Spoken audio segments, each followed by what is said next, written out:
Hello friends, के S R academy commerce institute के YouTube channel पर एक बार फिर से आपका हार्दिक स्वागत है।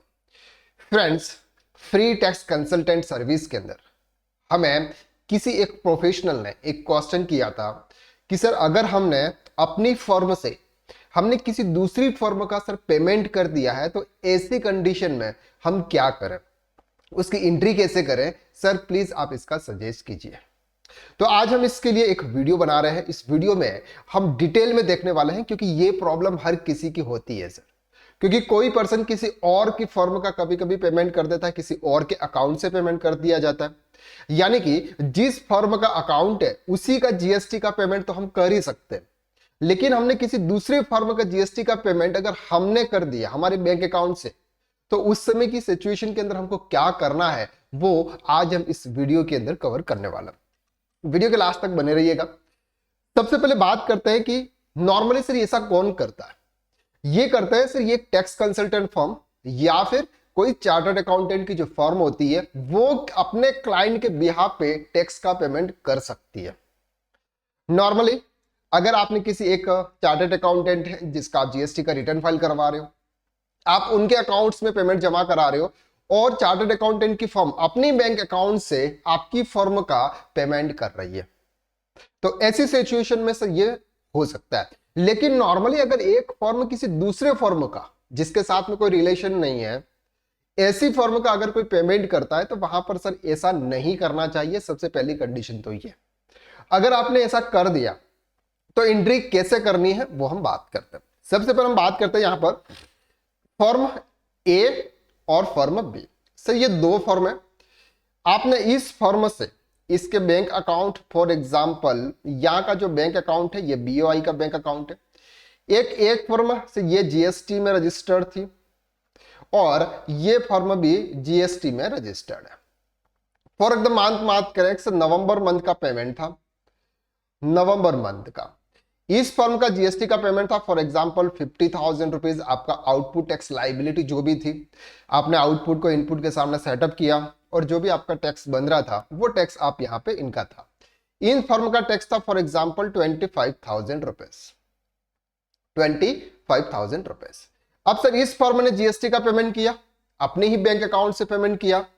जब ये पेमेंट कर रहे थे उन्होंने सर अपने लॉगिन आईडी पासवर्ड जो भी हमारा नेट बैंकिंग के थ्रू पेमेंट करना है वो हमने हमारी ही बैंक, इन्हीं की बैंक थी बीओआई बैंक से उन्होंने पेमेंट कर दिया।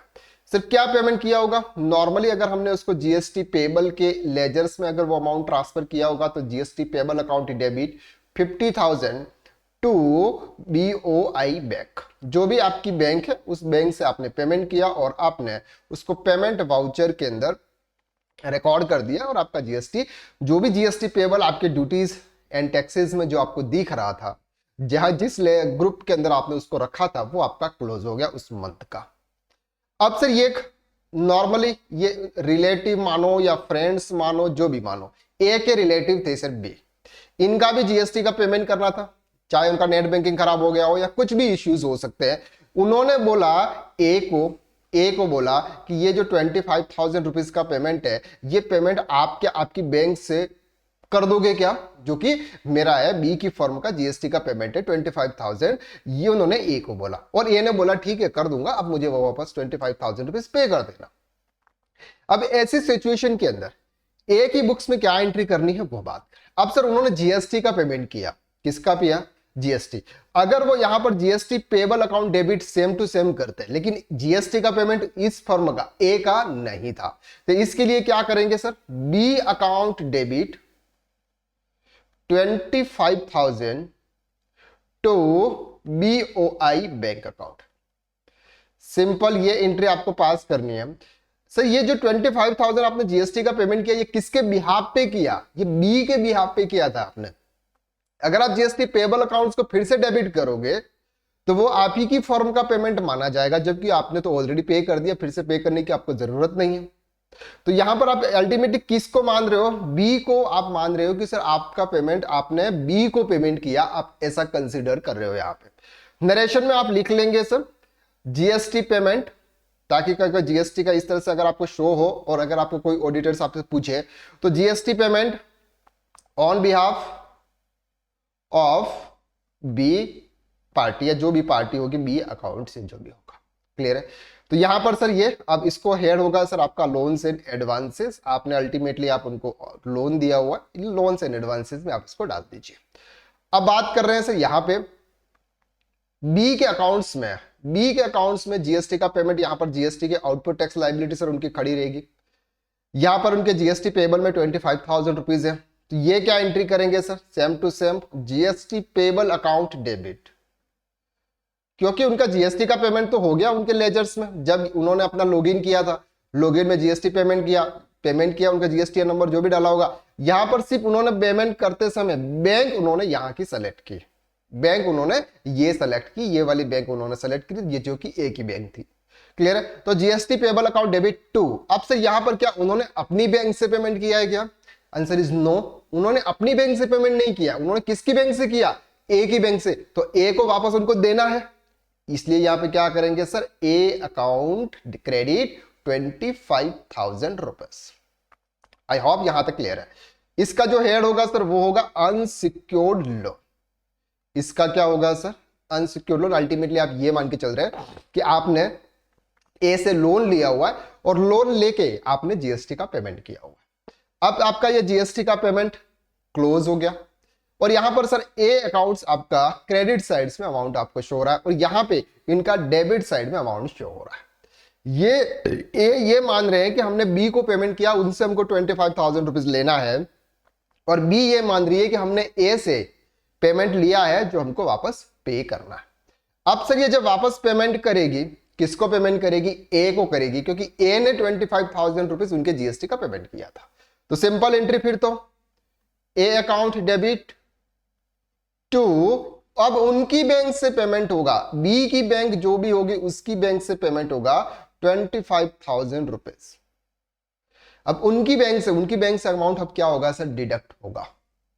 अब यहां पर सर ये रिसीव करेंगे, तो ये अपनी बैंक में रिसीव करेंगे, जिस बैंक से उन्होंने पेमेंट किया था उस बैंक से रिसीव करेंगे। तो bank account debit 25,000 to B account. B को पहले डेबिट किया, अब उसको आप क्रेडिट कर रहे हो। ये बैलेंस आपका सर क्लोज हो जाएगा। बी के बैलेंस जो आपने 25,000 आपकी बैंक का पैसा नहीं था फिर भी आपने पेमेंट किया था तो वापस आ गया आपके अकाउंट्स में, और बी जो आप ऐसे बोल रहे थे कि हमसे मांग रहे तो ये आपने वापस क्रेडिट कर दिया, तो डेबिट क्रेडिट इक्वल होकर जीरो हो गया। तो यहां पर भी जो आपके लाइबिलिटीज थी अनसिक्योर्ड लोन की वो भी आपकी यहां पर क्लोज हो गए। आपके बैंक अकाउंट से 25,000 रुपीज जो आपको डायरेक्ट जीएसटी को करना था वो आपने किसको पे किया? ए को किया। अब ये same to same situation sir अगर आप टैक्स कंसल्टेंट या चार्टर्ड अकाउंटेंट को अगर टैक्स का पेमेंट करते हो तो होती है। अब क्या करना होता है? नॉर्मली अगर आपका पेमेंट किसी चार्टर्ड अकाउंटेंट फॉर्म ने किया तो आपको क्या एंट्री करनी है? Simple GST payable account debit to, जो भी आपने चार्टर्ड अकाउंटेंट की फॉर्म बनाई की लेजर्स बनाया होगा, और chartered accountant form account debit to bank account. I hopes कि आपको यहां तक इजीली क्लियर हो रहा है। ये एक आसान तरीका है सर इस तरह की एंट्री करने का, लेकिन एक चीज और ध्यान रखें कि आप किसी दूसरे फर्म का जीएसटी का पेमेंट नहीं करें। एक चार्टर्ड अकाउंटेंट या फिर एक टैक्स कंसल्टेंट जो होता है वो दूसरे के बिहाफ पे टैक्स का पेमेंट कर सकते हैं। तो आई होप कि आपको इस वीडियो के अंदर हमने जो कुछ भी कवर किया वो क्लियर हो गया। एक फ्री टैक्स कंसल्टेंट के सर्विस में अगर आपके कोई भी डाउट्स है, वो डाउट्स अगर आप हमसे पूछना चाहते हैं तो उसकी लिंक आपको डिस्क्रिप्शन के अंदर हमारे व्हाट्सएप ग्रुप की लिंक दे रखी है, वहां पर आप हमसे कांटेक्ट करें। और वहां पर आपको एक व्हाट्सएप नंबर भी दे रखा है जहां पर हम आपको व्हाट्सएप करें आपके क्वेश्चन, हम आपको सामने से कॉल करेंगे या फिर व्हाट्सएप पर अगर जितनी बात हो सकती है उतने हम व्हाट्सएप पर उसका आपका सॉल्यूशन प्रोवाइड करेंगे।